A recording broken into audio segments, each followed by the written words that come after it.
Hello and welcome to the latest episode of the White Pube podcast. My name is Gabrielle Del Puente and today is Sunday the 26th of October 2025. I hope you all had a lovely extra hour in bed. I'm feeling quite rested. If you're not familiar, the White Pube is a website that I share with my friend Zarina Mohammed. Every Sunday or thereabouts, one of us posts a text on thewhitepube.com reacting to some piece of culture. So this week it's Outernet. You don't need to know what it is, you don't need to have been there. It's light touch. No, I'm not going to test you. I'll read it out and then I'll give you the emoji of the week, and I hope you enjoy. I was in London this week, where I stayed 2 nights in the St Giles Hotel next to Tottenham Court Road Station. It's a brutalist design. I've never gotten anything out of brutalism except a bad mood, full body graze.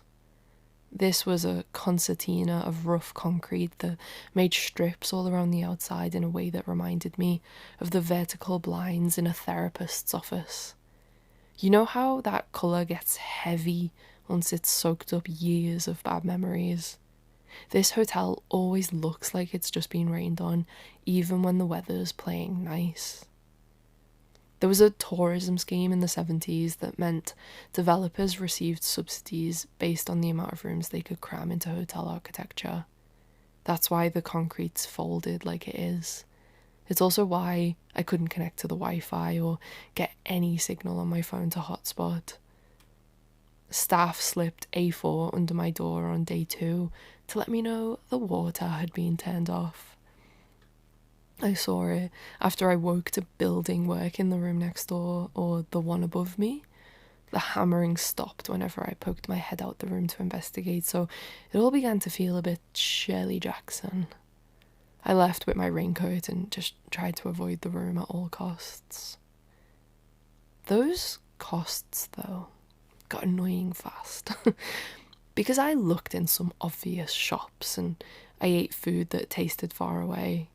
I considered seeing art, but when I looked at what was on, everything was gagging on the Freeze hangover, and, well, Freeze is not for me.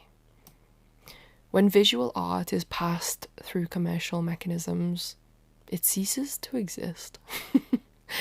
I can still see it's there, but I can't feel it anymore, as if the relationship between us has ended. They've moved to another city, they've got different friends these days, exchanged at a fair or packaged in the back room of a small gallery in the middle of London.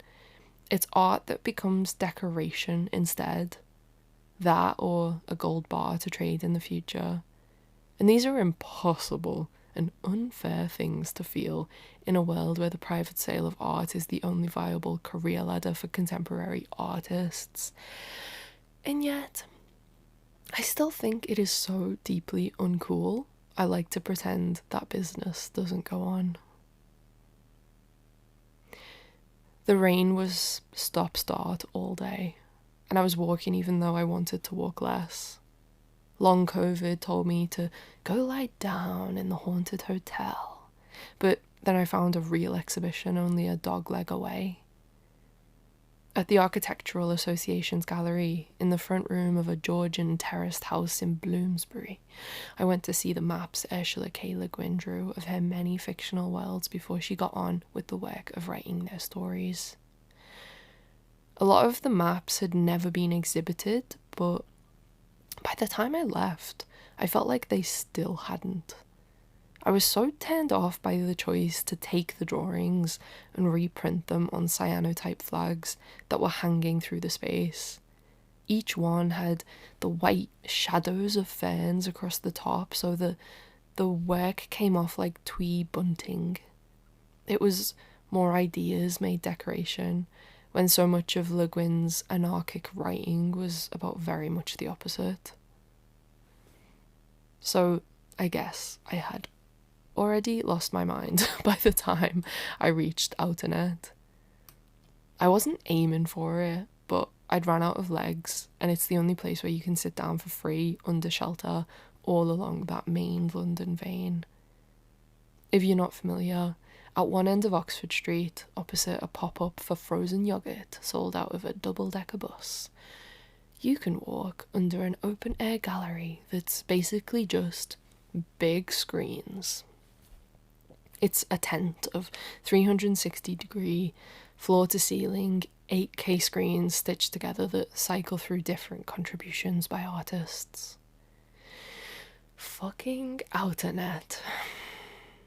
Images slide and stretch across the inside like a show reel of IMAX screensavers. But where IMAX can get confrontational and grand, Outernet is a digital aquarium where all the fish are dead. I walked in on an animation by Jesse Woolston of white polystyrene looking bowls thrown together against a colour-changing background. It took on the vague image of sea foam at one point. It also just looked like anything anyone could run in a particle simulator.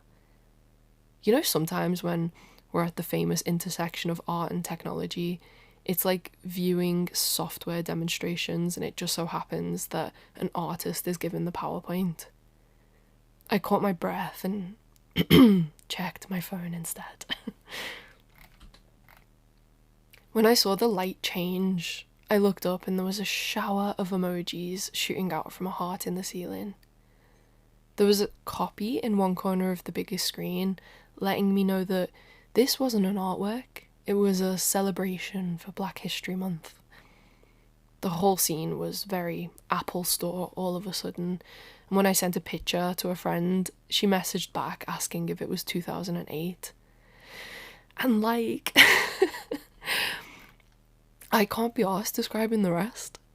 There was plankton and some mousetrap chain reaction loops in the style of the internet's favourite satisfying videos. All of it bright and giant and... I saw it in the daytime and I walked back through at night where tourists flocked like moths. I saw jaws literally drop. I heard the word beautiful over and over again in different languages. There was a vendor in one corner selling ice cream and San Pellegrino. I heard a man explain that this was actually only the entrance to a music venue below.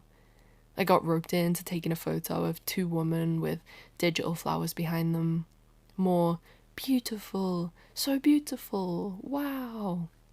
It wasn't dead to them at all, so why could I not feel it? If I looked up from my phone and saw Schiller's maps 4 stories high, I still wouldn't like it.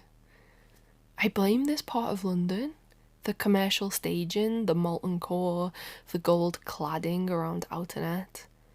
The place that's not about feeling good, it's only about wringing money out of people in all these different ways.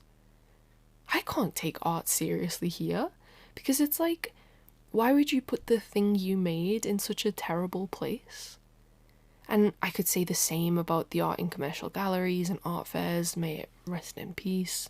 And I could ask the Circa exhibitors on that wraparound screen in Piccadilly Circus around the corner if they grew up dreaming of making capital city art.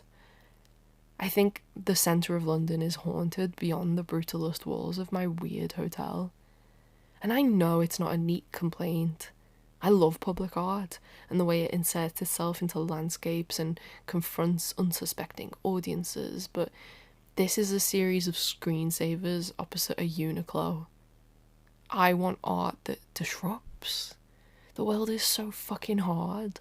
It's on track to hell, and I want art that knocks it off those rails, even if it's only a momentarily and it carries on, even if it's only to slow things down and make it difficult for the people in power. Do you know what I mean?